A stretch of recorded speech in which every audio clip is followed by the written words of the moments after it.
Hello student, you are watching this is my channel. So आज हम पढ़ने वाले हैं चैप्टर नंबर 2 ट्रेजर ट्रोव का द कोल्ड विद इन। ठीक है, जो इस चैप्टर के राइटर हैं वो हैं जेम्स प्रेटिक किनी, जिनका जो जन्म हुआ था वो हुआ था मार्च 16, 1923 को। कब हुआ था गाइस? मार्च 16 1923 को। ठीक है, जो इनके फादर का नेम था, एक्चुअली ये ना बहुत ज़्यादा पुअर फैमिली से बिलोंग करते थे और इरिश फैमिली थी इनकी, और बहुत ज़्यादा इनका चाइल्डहुड भी बहुत ज़्यादा टफ गया था। तो इन्होंने अपनी वेरियर्स के बारे में बताया है कि जब भी कोई इंसान एक बैकवर्ड फैमिली से बिलोंग करता है तो उसको किन किन डिफ़िकल्टीज़ फेस करनी पड़ती हैं। ठीक है, वो सारी चीज़ें उन्होंने इस पोएम में डिस्क्राइब की हैं स्टूडेंट्स। इन्होंने बताया है रिलीजन को लेके लोग बाग क्या कहते हैं, एक सेल्फिशनेस को लेके क्या कहते हैं लोग बाग, और अगर गलती से भी इंसान गरीब हो अपनी लाइफ में तो उसको कितनी कितनी चीज़ें फेस करनी पड़ती हैं। ठीक है, सो गाइज स्टार्ट दैट। अब हम स्टार्ट करते हैं ये चैप्टर। सो उसका नाम है द कोल्ड विद इन। ठीक है स्टूडेंट्स, फर्स्ट है हमारी the 6 human trapped bye happens in bleak and bitter cold. Each one possess a stick of wood, or so the story tells. इसमें जो 6 लोग हैं वो बाई चांस एक ऐसे तूफान में फंस जाते हैं जो बिल्कुल जमा देने वाला तूफान होता है। ठीक है, वो कैसे फंसते हैं? बाई चांस फंस जाते हैं उसमें। ठीक है, अब क्या होता है कि वो ना खुद को गर्म रखने की कोशिश करते हैं। यहाँ पे आपने देखा है each one possess a stick of would, सबके पास एक स्टिक होती है। तो इसमें ये चीज़ें बताई गई हैं कि कौन उस स्टिक का कैसे यूज़ करता है, वो लोग एक दूसरे के लिए कितने पजेसिव होते हैं या फिर कितना डिस्क्रिमिनेशन हुआ है इस पोएम में। ठीक है, अब जो हमारा सेकंड स्टैंजा है वो their dying fire in need of logs. वो बोल रहे हैं कि उनकी जो फायर थी वो मर रही थी। ठीक है गाइस, इसमें मेटाफर का यूज़ हो गया है, जो हमारी स्पीच होती है इसमें मेटाफर का यूज़ हो गया है। तो वो बोल रहे हैं कि आग मर रही थी और उसको किसकी ज़रूरत थी? लॉक्स की ज़रूरत थी। 6 थे वहाँ पे, तो 6 लॉक्स थी, but the first one held her back. जो पहला इंसान होता है, जो जिसने एक लॉक पकड़ी हुई होती है, वो उसको ना देता नहीं है। वो क्यों नहीं देता उस अपनी लॉक को? क्योंकि वो जब पीछे मुड़ के देखता है कि 6 लोग में, तो वो नोटिस करता है कि एक इंसान क्या होता है? ब्लैक होता है। तो वो उसे नोटिस करके ये देखता है कि वो तो वाइट पर्सन है, ठीक है, अमेरिकन है, वो वाइट है। तो वो ये नोटिस करके उस अपनी लॉक को पीछे कर लेता है कि अगर यहाँ पे ब्लैक इंसान बैठा हुआ है तो मैं उसको क्या इस चीज़ का फ़ायदा नहीं लेने दूंगा। मैं अपनी लॉक को इसीलिए नहीं दूंगा कि अगर वहाँ से गर्माहट आएगी तो वो भी इंसान इसका फ़ायदा उठाएगा। वो इस बात से डिस्क्रिमिनेट होता है।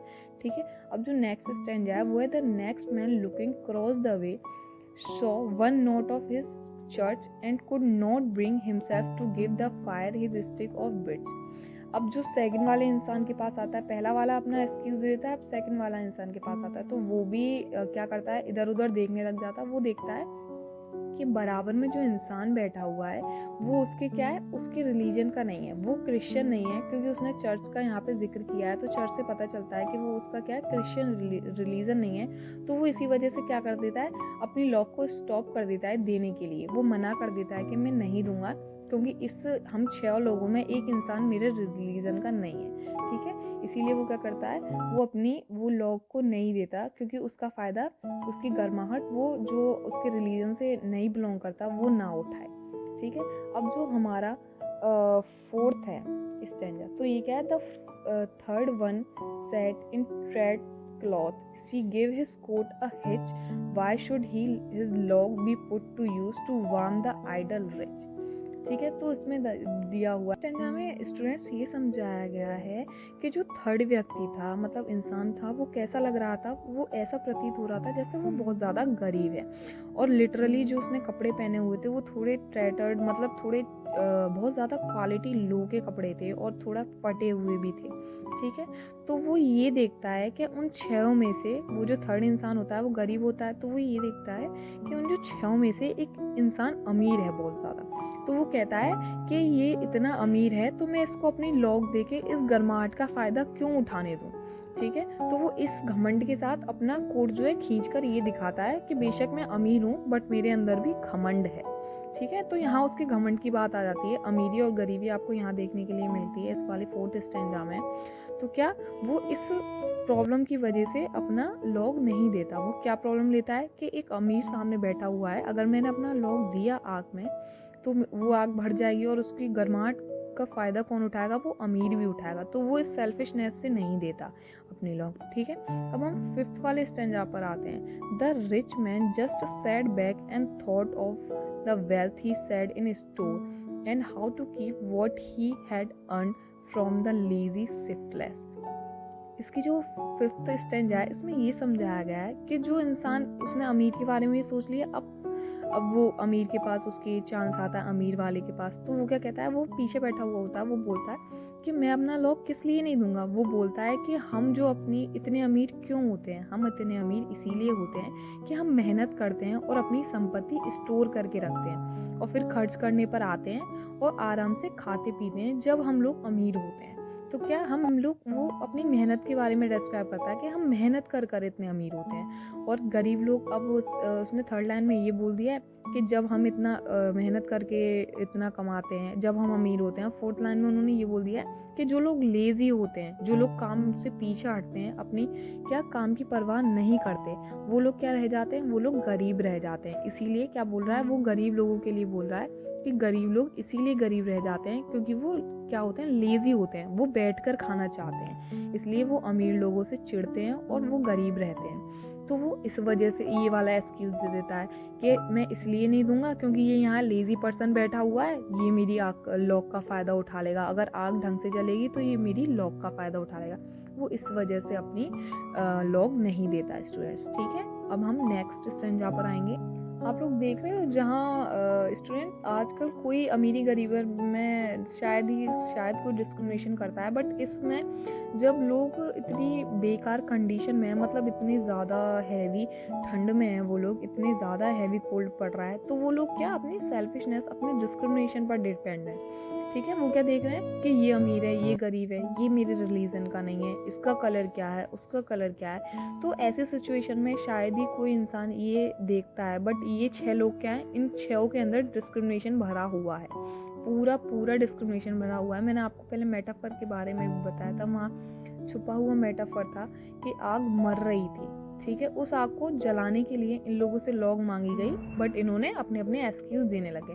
अब इस वाले स्टैंजा में क्या है, ब्लैक मैन का डिस्क्रिप्शन आया है कि the black man face be spoken revenge as the fire passed from his side for all he saw in his stick of wood was a chance to spit the white। तो क्या है, इसमें black person के बारे में ये दिखाया गया है कि वो इस सिचुएशन में कैसे अपना बदला लेता है। वो क्या, बिल्कुल उसके फेस पर ना बिल्कुल रिवेंज की भावना दिख रही थी, मतलब बिल्कुल कहते हैं ना एकदम गुस्से वाला फेस था उसका उस टाइम। तो क्या, उसके बदले की भावना दिख रही थी। तो जब उसकी वो फायर बुझती जाती है तो वो सोचता है कि यही तो मौका है इन गोरे लोगों से बदला लेने का। तो वो क्या सोचता है कि मैं अपनी लॉक पीछे कर लेता हूँ और ये तो बहुत ज़्यादा सुनहरा अवसर है। ठीक है। वो बोल रहा है ना, for all he saw in his stick of wood was a chance to spit the white. वो बोलता है कि मैं अपनी स्टिक को नहीं दूंगा, ये मेरे पास एक चांस है इन वाइट लोगों से बदला लेने का। अगर मैंने अपनी स्टिक दे दी तो ये जो वाइट पर्सन है स्टूडेंट्स, ये क्या है, अब मैं इस मौके को खो दूंगा उनसे बदला लेने का। ठीक है। तो यहाँ पर पहले वाइट पर्सन का आ गया था बदला, अब यहाँ ये ब्लैक पर्सन ये सोच रहा है। सब अपने मन में सोच रहे हैं, कोई अपनी भावना मुंह से नहीं बोल रहा, बट इनके अंदर कितनी कड़वाहट है ये हमें देखने के लिए मिलती है इस पोएम में। अब जो लास्ट मैन है, the last man of this forlorn group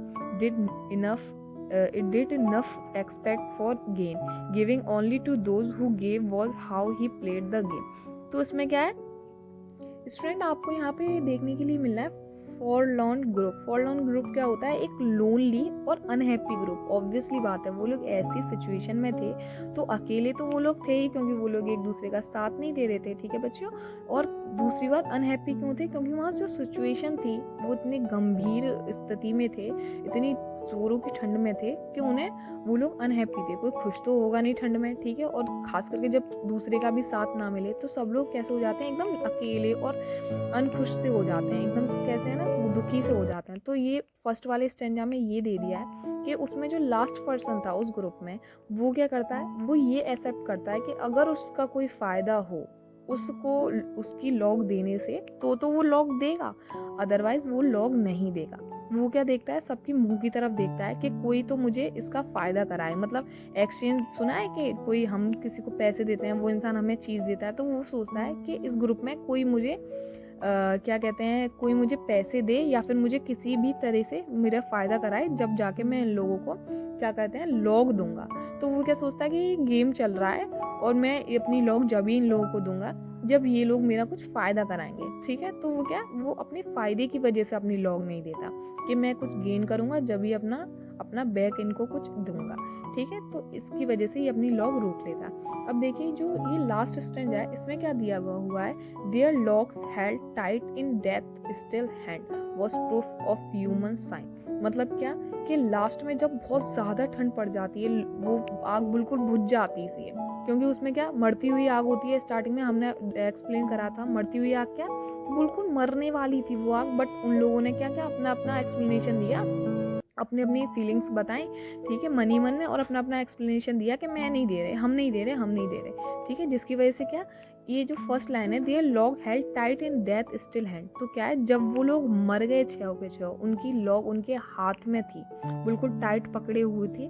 तो वो क्या था, was proof of human sign, वो दिखा रहा था कि ह्यूमंस के अंदर कितना भरा हुआ पाप है। वो लोग एक दूसरे से कैसी भावना रखते हैं कि भाई मर जाएंगे लेकिन क्या लॉग नहीं देंगे आगे, नहीं तो क्या सामने वाला क्या ज़्यादा सांसें ले लेगा हमसे। उन लोगों के ऊपर यही भावना रह जाती है बस, ठीक है। They did not die from the cold without, वो क्या, इसमें पोइट ने बताया कि वो लोग अपनी सिचुएशन की वजह से नहीं मरे थे, वहाँ के वेदर की वजह से नहीं मरे थे। एक्चुअली वो किसकी वजह से मरे थे, they died from the cold with in, वो अपने अंदर की भावनाओं की वजह से मरे थे, ठीक है। जो वो अंतर्गत अपने भावनाएं सोच रहे थे ना, इतनी डिस्क्रिमिनेशन की भावनाएं कि हम इसको इसलिए नहीं देंगे, ये ब्लैक है, ये वाइट है, ये अमीर है, ये गरीब है, ये मेरे रिलीजन का नहीं है। और लास्ट वाला तो बिल्कुल ही बेकार था, वो क्या कहता है कि ये मुझे कुछ पैसे दे दें जब भी मैं दूंगा। जब भी वो कहते हैं ना, अगर शायद कोई इंसान उसे पैसे दे देता, वो अपनी लॉग निकाल के दे देता, बट औरों की सिचुएशन तो उससे भी ज़्यादा गैर गुजर गई थी। इसमें क्या है, 6 लोग अपने दिमाग से काम नहीं लेते, वो क्या करते हैं कि अपनी भावनाओं को देखते हैं कि यहाँ पे कौन किस रिलीजन का है, कौन किस कलर का है, कौन किस स्टेटस का है, ठीक है। तो आप लोगों ने ये देख लिया है इस पोएम में कि हर कोई क्या है, एक सेल्फनेस कहाँ से आ जाती है इंसान के अंदर, किसी न किसी वजह से यहाँ पर लोग अपने सिचुएशन दिखाकर अपनी मौत का बुलावा बुला लेते हैं, सिर्फ अपनी सिचुएशन से बदला लेने के लिए, सामने वाले से बदला लेने के लिए उस सिचुएशन का फ़ायदा उठाते हैं, बट खुद भी अपनी जान खो देते हैं। So thank you students for watching my video, और प्लीज़ सब्सक्राइब, मेरा चैनल सब्सक्राइब करें और मेरी वीडियो को प्लीज़ लाइक करें, और कमेंट में जो भी आपकी क्वेरी है वो कमेंट में मुझे दें, ठीक है स्टूडेंट्स। और बेल आइकन बटन दबाना ना भूलें। Thank you guys, thank you मेरे बच्चों, थैंक यू।